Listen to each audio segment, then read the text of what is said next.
aujourd'hui, c'est le chef de Nobunaga de Takuro Kajikawa, le tome 15, et c'était bien, mais sans plus. Alors, faut savoir, le chef de Nobunaga, donc c'est l'histoire de Ken, un jeune chef du 21e siècle qui se retrouve propulsé à l'époque de la conquête du Japon par Nobunaga, et il perd la mémoire, et il ne se retrouve et en fait il perd sa mémoire voilà, de tous ses souvenirs. Il n'a plus aucun souvenir, il n'a plus que ses compétences de chef. En fait, toutes ses compétences, toutes les recettes qu'il connaît, il les a encore, il les connaît encore, mais tous ses souvenirs personnels, il ne sait plus qui il est, mais il sait encore exercer son métier. Et donc il se retrouve chef à la cour de Nobunaga, et il va suivre Nobunaga dans sa conquête du Japon.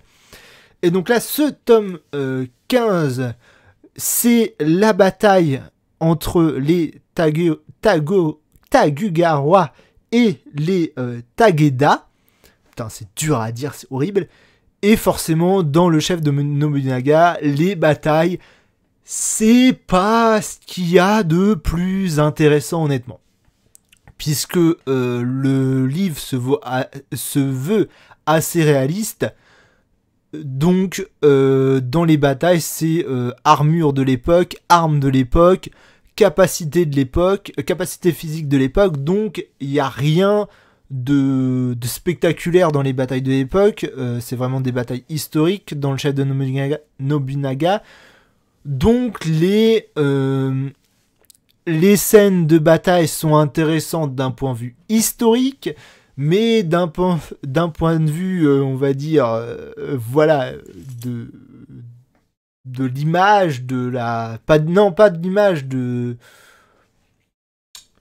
comment dire, c'est, oui, d'un point de vue historique, ça passe, mais d'un point de vue de l'entertainment, on va dire, pour utiliser un mot en anglais, de l'amusement, de la fiction, quoi. Oui, de la fiction, c'est pas extra, généralement. Même si, heureusement, le tome est sauvé par quelques recettes bien trouvées de notre cher Ken, comme d'habitude, hein, puisque voilà, le plus intéressant dans le chef de Nobunaga, c'est comment Ken va adapter les recettes étrangères et japonaises du 21e siècle à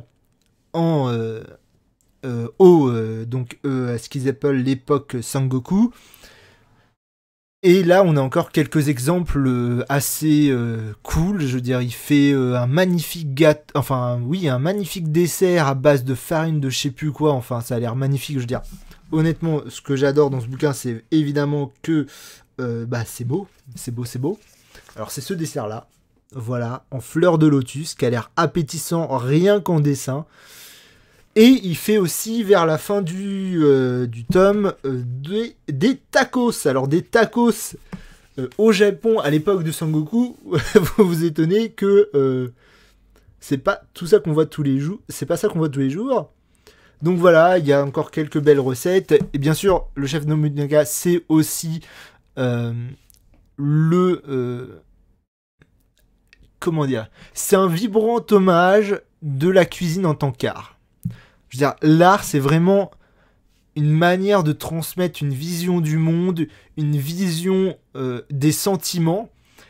Et dans le chef Nobunaga, on retrouve souvent ça. Ken est souvent appelé par Nobunaga dans le but de préparer un repas pour faire passer un message à ses invités.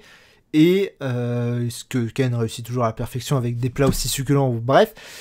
Et donc c'est ça qui est beau aussi, c'est vraiment un vraiment hommage à la cuisine, à la reconnaissance de la cuisine en tant que qu'art, mais dans le sens noble du terme.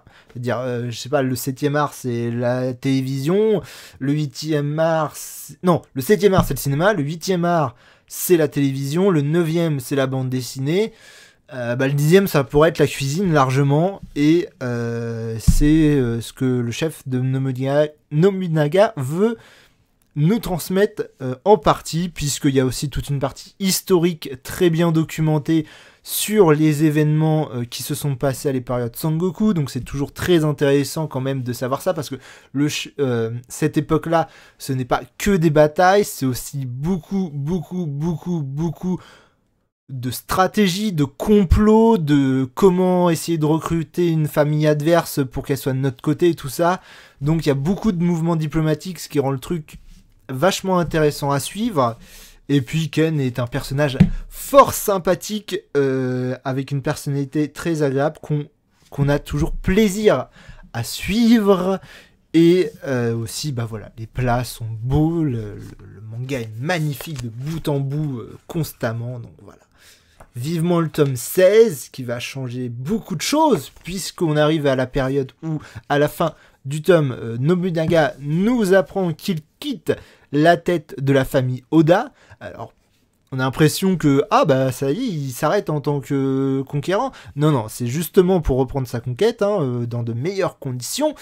Et il doit quitter la tête de la famille, et donc Ken va, lui par contre, reste au service de la famille Oda, et va devoir servir le nouveau chef de la famille Oda, et ça sera donc dans le tome 16, et j'ai hâte de le lire, de découvrir de nouvelles recettes succulentes, de dessins magnifiques, et de connaître la suite de l'histoire, même si je connais la fin, je ne sais pas ce qui se passe entre le début et la fin, et c'est toujours intéressant de voir comment s'est déroulée cette période de l'ère Sengoku.